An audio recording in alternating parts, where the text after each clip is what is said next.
نحمده ونصلي على رسوله الكريم اما بعد فاعوذ بالله من الشيطان الرجيم بسم الله الرحمن الرحيم فاستقم كما أمرت ومن تاب معك ولا تطغوا إنه بما تعملون بصير صدق اللہ العظیم۔ میرے معزز بھائیوں، بزرگوں، عزیزوں اور دوستوں، ہمیں بار بار اپنے احباب کی جانب سے یہ اطلاع ملتی رہتی ہے کہ حضرت ہم عمل تو کرتے ہیں لیکن پابندی نہیں ہوتی، عمل کے اندر استقامت نہیں ہوتا، بعض مرتبہ چھوٹ جاتا ہے، ذکر و اذکار کرتے ہیں لیکن مصروفیت کی وجہ سے یہ اعمال پابندی سے نہیں کر پاتے۔ ایسے حضرات کے بارے میں مجھے کچھ عرض کرنا ہے، بلکہ یہ بعض احباب تو ظاہر کرتے ہیں لیکن عام طور پر ہمارے احباب کی یہ عادت رہتی ہے، یہ شکایت رہتی ہے۔ استقامت کو ہم کیسے اپنائیں؟ استقامت کی حقیقت کیا ہے؟ استقامت کی فضیلت کیا ہے؟ یہی چند باتیں اس مجلس میں مجھے عرض کرنی ہے۔ ابھی میں نے سورہ ہود کی ایک آیت کریمہ تلاوت کی، فاستقم کما امرت۔ حضور پاک سرکار دو عالم صلی اللہ علیہ وسلم کو اور آپ کے واسطے امت کو یہ حکم دیا گیا اللہ رب العزت کی جانب سے کہ آپ استقامت کو اپنائیے جیسے کہ آپ کو حکم دیا گیا۔ جس وقت یہ آیت کریمہ نازل ہوئی، حضور پاک سرکار دو عالم صلی اللہ علیہ وسلم پر یہ بہت بوجھ بڑھا۔ آیت کریمہ کا مطلب یہ ہے کہ حضور صلی اللہ علیہ وسلم کو تو یہ حکم دیا گیا، اے نبی صلی اللہ علیہ وسلم جن چیزوں کا آپ کو حکم دیا گیا ان پر جمے رہو۔ حضرت عبداللہ ابن عباس رضی اللہ تعالیٰ عنہ فرماتے ہیں کہ حضور اکرم صلی اللہ علیہ وسلم پر جتنی بھی آیات نازل ہوئی ہیں، یعنی پورا قرآن کریم، ان میں سب سے زیادہ مشقت والی اور بھاری آیت یہی تھی۔ کیوں؟ اس کی وجہ یہ ہے کہ کسی بھی کام کو 8-10 دن تک کر لینا، 4-5 دن کر لینا آسان ہے، لیکن زندگی بھر جمے رہنا ہر آدمی کی بس کی بات نہیں ہے۔ اس لیے آپ صلی اللہ علیہ وسلم کو یہ آیت سن کر اثر ہوا، آپ کی طبیعت پر بڑا وزن ہوا، اتنا مشکل اور اتنا سخت حکم اللہ کی طرف سے آیا کہ کوئی بات مرنے تک چھوٹنے نہ پائے، ہر چیز کو بجا لانا اور زندگی بھر تک کرتے رہنا۔ اس آیت کے بوجھ کی وجہ سے ہی حضور صلی اللہ علیہ وسلم کے بالوں میں سفیدی آنے لگی تھی، اور آپ صلی اللہ علیہ وسلم کے چند بال سفید ہو گئے تھے۔ تو صحابہ کرام رضوان اللہ تعالیٰ عنہم اجمعین نے آپ صلی اللہ علیہ وسلم سے پوچھا کہ یا رسول اللہ صلی اللہ علیہ وسلم، کیا بات ہے کہ آپ کے بالوں میں سفیدی آ رہی ہے؟ تو حضور پاک سرکار دو عالم صلی اللہ علیہ وسلم نے فرمایا، شیبتنی ہود واخواتھا، یعنی سورہ ہود اور اس جیسے آیتوں نے مجھے بوڑھا کر دیا، بڑھاپے کے آثار اور نشانیاں ظاہر ہونا شروع ہوئی۔ مطلب یہ کہ استقامت بہت اہم چیز ہے۔ ایک صحابی حضرت سفیان الثقفی، انہوں نے حضور صلی اللہ علیہ وسلم سے درخواست کی، مجھے نصیحت فرما دے، کچھ مختصر سی نصیحت کر دیجئے کہ آپ کے بعد کسی سے سوال کرنے کی ضرورت نہ ہو۔ ان سفیان ابن عبداللہ الثقفی قال قلت یا رسول اللہ قل لی فی الاسلام قولا لا اسأل عنہ احدا بعدک، فقال صلی اللہ علیہ وسلم قل آمنت باللہ ثم استقم۔ مسلم شریف کی یہ روایت ہے۔ تو حضور صلی اللہ علیہ وسلم نے انہیں یہی مختصر اور جامع نصیحت فرمائی کہ تم آمنت باللہ، میں اللہ پر ایمان لایا، یہ کہو اور اسی پر جمے رہو۔ کیا مطلب؟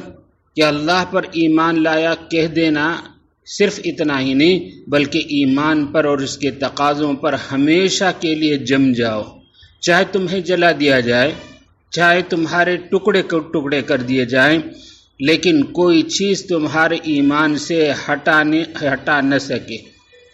یہ نصیحت فرمائی۔ اس حدیث کے ضمن میں محدثین نظام فرماتے ہیں یہ حدیث جوامع الکلم میں سے ہے۔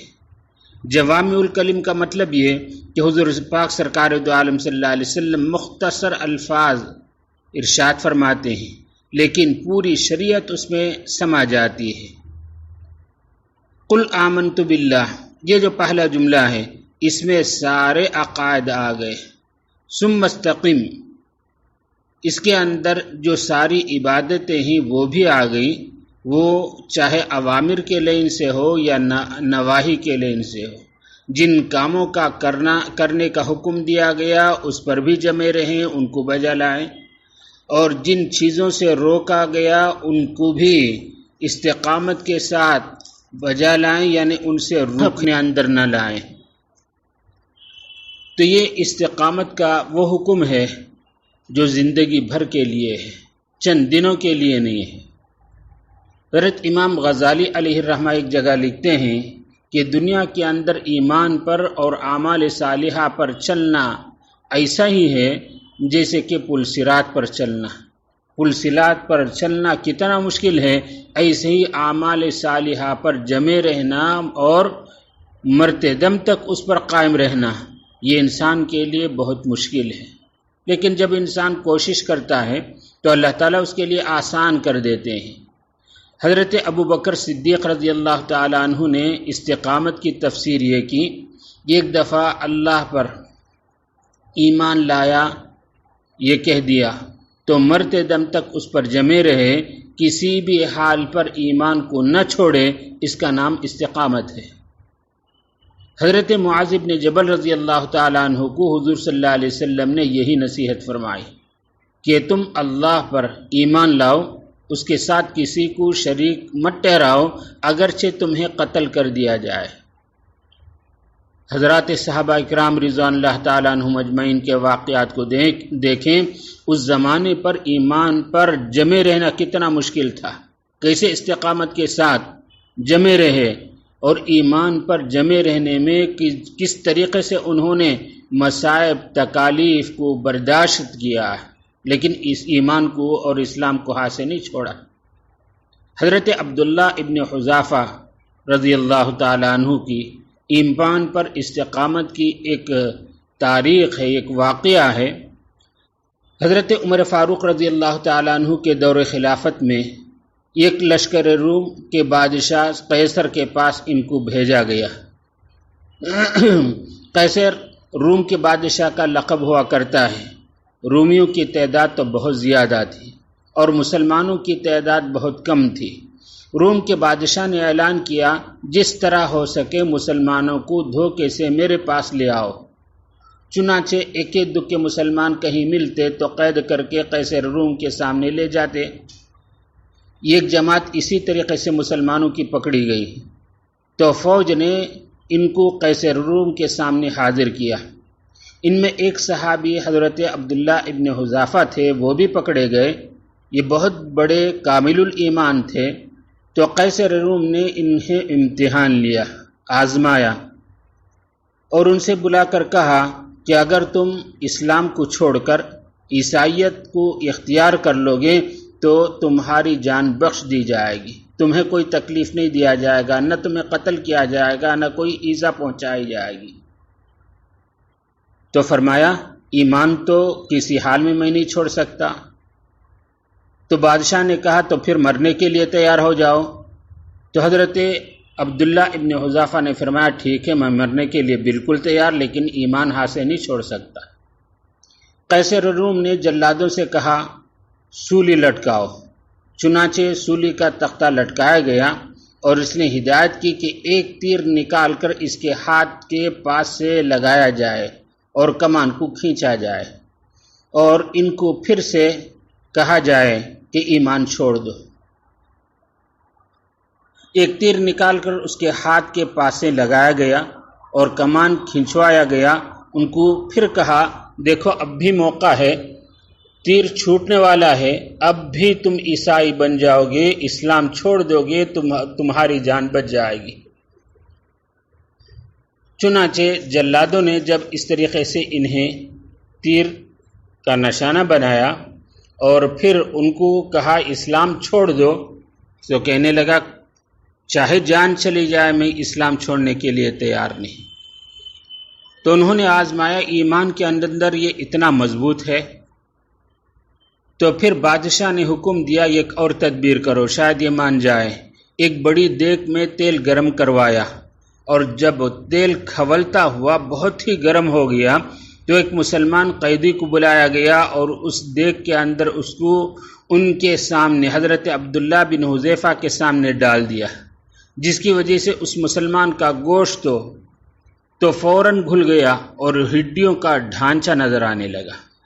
وہ نکال کر بتلایا گیا کہ تمہیں اب بھی وقت ہے، تم اپنا دین چھوڑ دو گے تو تمہاری جان سلامتی سے بچ جائے گی، ورنہ تمہارا یہی حال ہوگا۔ حضرت عبداللہ بن حذیفہ رضی اللہ تعالیٰ عنہ نے فرمایا یہ کیا اس سے بھی بدتر میری حالت ہو جائے تب بھی میں ایمان چھوڑنے والا نہیں۔ قیصر روم سوچنے لگا بڑا مضبوط آدمی ہے، بالآخر اسے انہوں نے سولی پر چڑھانے کا حکم دیا، سولی پر لٹکایا گیا۔ جب حضرت عبداللہ بن حذیفہ کو لٹکایا تو وہ ہنسنے لگے، پھر تھوڑی دیر بعد رونے لگے، آنکھوں سے آنسو بہنے لگے۔ قیصر روم سمجھا اب ان کا دل پگھل گیا ہے، اس کو رونا آ رہا ہے، پوچھنے لگا کیوں رو رہے ہو؟ اپنی جان پیاری ہے تو ہم بھی اب بھی کہہ رہے ہیں اسلام چھوڑ دو، تمہاری جان بخش دی جائے گی۔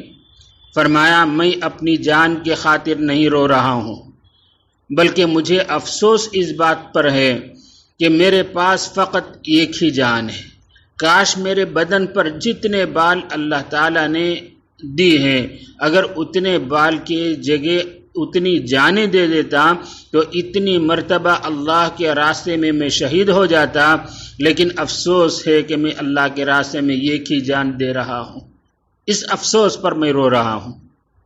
قیصر روم نے کہا کہ وہ بہت پکا مسلمان ہے، اس کا دل بہت اثر انداز ہے۔ اس نے کہا اچھا چلو ہم آپ سے کوئی درخواست نہیں کرتے، بس اتنا کام کر دو کہ تم میرے پیشانی پر بوسہ دے دو، میں تمہاری جان چھوڑ دوں گا۔ حضرت عبداللہ ابن حذیفہ نے فرمایا فقط مجھے نہیں، میرے ساتھ جو میرے ساتھی ہیں، مسلمانوں کی جماعت میرے ساتھ ہیں، ان سب کو اگر تم چھوڑ دو گے، وہ یہ وعدہ کرو گے تو میں بوسہ دوں گا۔ چنانچہ اس نے وعدہ کیا کہ ہم پوری جماعت کو چھوڑ دیں گے۔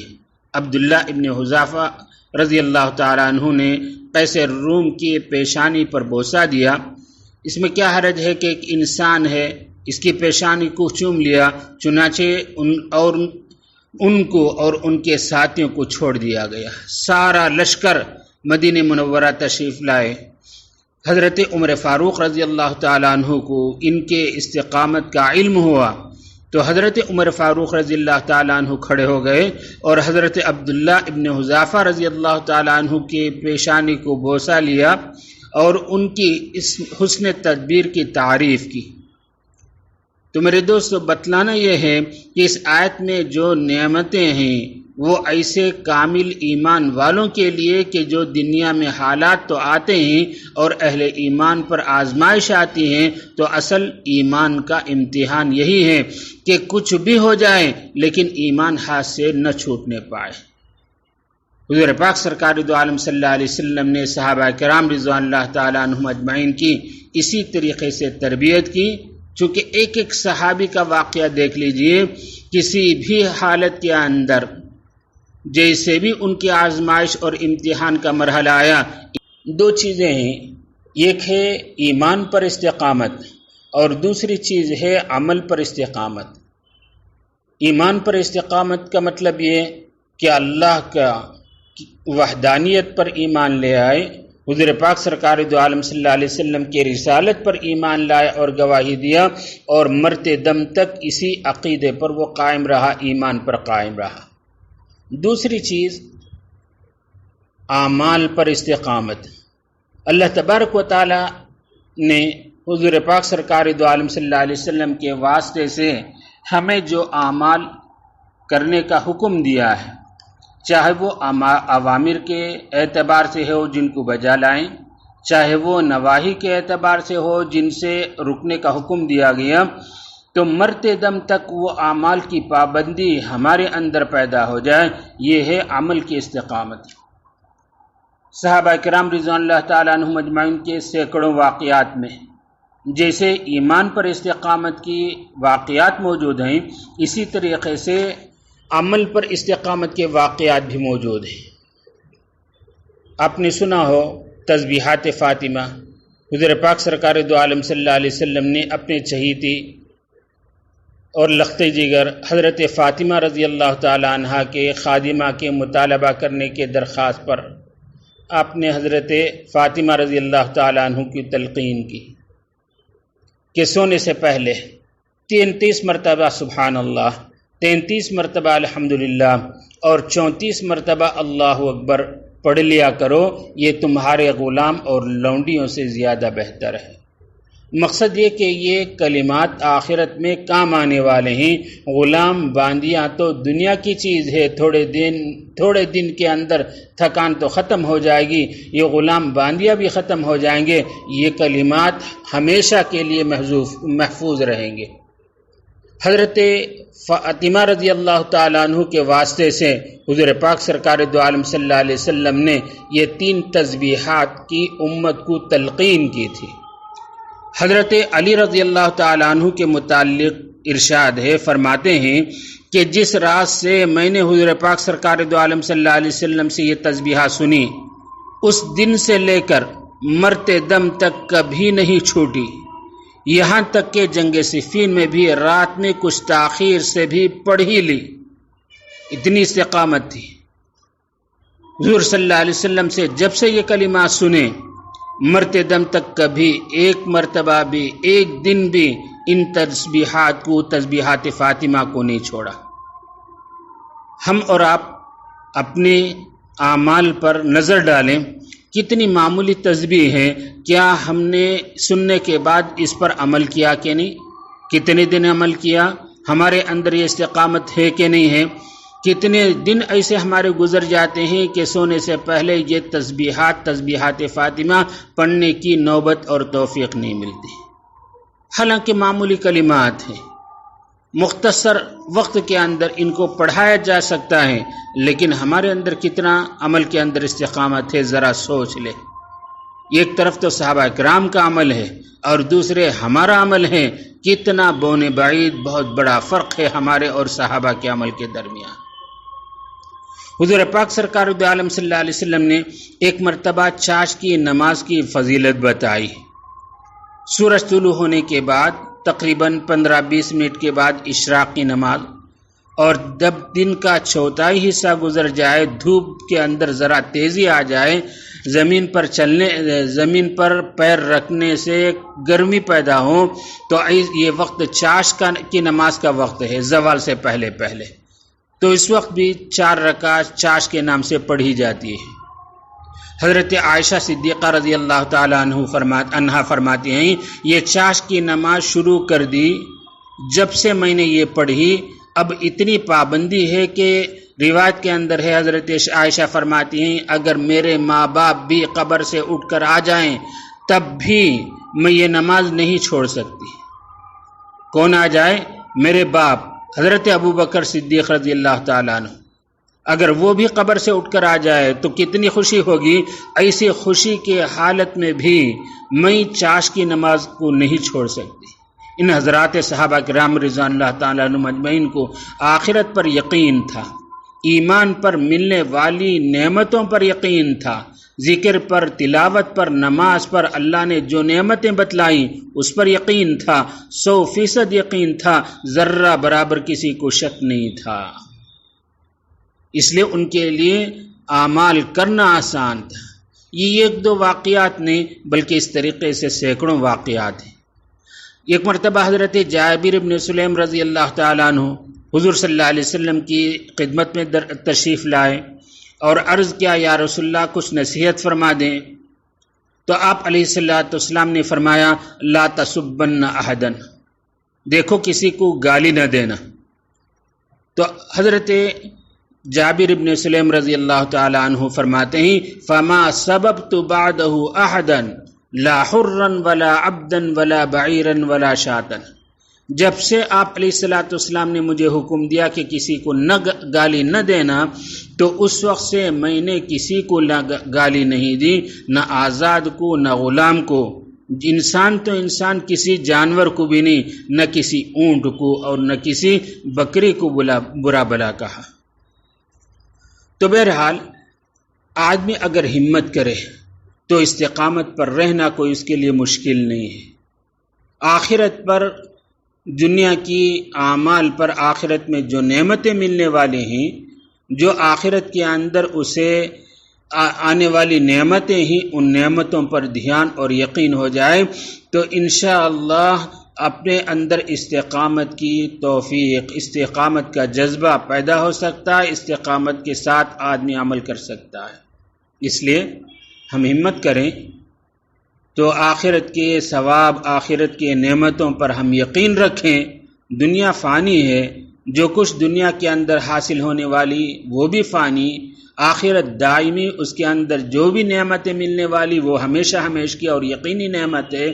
اللہ کی ذات پر اتنا ہمارا یقین ہو جائے تو انشاءاللہ تھوڑے سے جو اعمال ہمارے مشائخ کی طرف سے ہمیں سنائے جاتے ہیں، بتائے جاتے ہیں، ہدایت کیے جاتے ہیں، ان پر عمل کرنا ہمارے لیے آسان ہوگا۔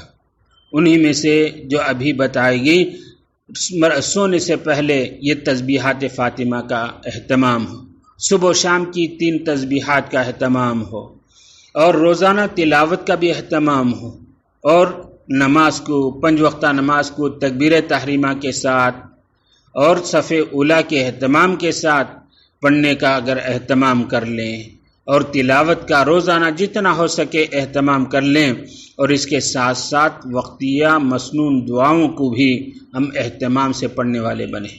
مسجد کے اندر آ رہے ہیں تو اس کا ادب اور اس کی دعا، مسجد کے باہر جا رہے ہیں تو اس کا ادب اور اس کی دعا، کھانے سے پہلے کی دعا، کھانے کے درمیان کی، کھانے کے بعد کی دعا، پینے سے پہلے چاہے دودھ ہو، پانی ہو، یہ پینے کے بعد الحمدللہ کہنا، ایسے ہی استنجا جانے سے پہلے دعا اور استنجا کے بعد کی دعا، یہ سونے سے پہلے اور سونے کے بعد اٹھنے کی وقت کی دعا، یہ جو وقتیہ مسنون دعائیں ہیں بالاستیعاب ہم روزانہ پابندی سے، اہتمام سے عمل کریں، سوچ کر کہ یہ وقت یہ دعا پڑھنی چاہیے، میں نے پڑھی کہ نہیں پڑھی تو آئندہ اس کا عزم کریں، یہ دعا ہماری زندگی کا جز بن جائے۔ تو اس طریقے سے اگر ہم عزم کریں گے، ہمت کریں گے تو انشاءاللہ ایمان پر تو استقامت نصیب ہوگی ہی، اعمال پر بھی، جو اعمال معمولی سے ہمیں بتائے جاتے ہیں، اللہ تعالیٰ ان پر استقامت کی ہمیں توفیق دے گا۔ اللہ تعالیٰ سے دعا بھی فرمائیں، اللہ تعالیٰ ہمیں ایمان پر بھی اور اعمال پر بھی، اعمال صالحہ پر جمع رہنے کی توفیق ارزانی سے نوازیں، اور منکرات سیئات نواہی سے مرتے دم تک بچنے اور اس پر جمع رہنے کی توفیق نصیب فرمائیں۔ آمین۔ وآخر دعوانا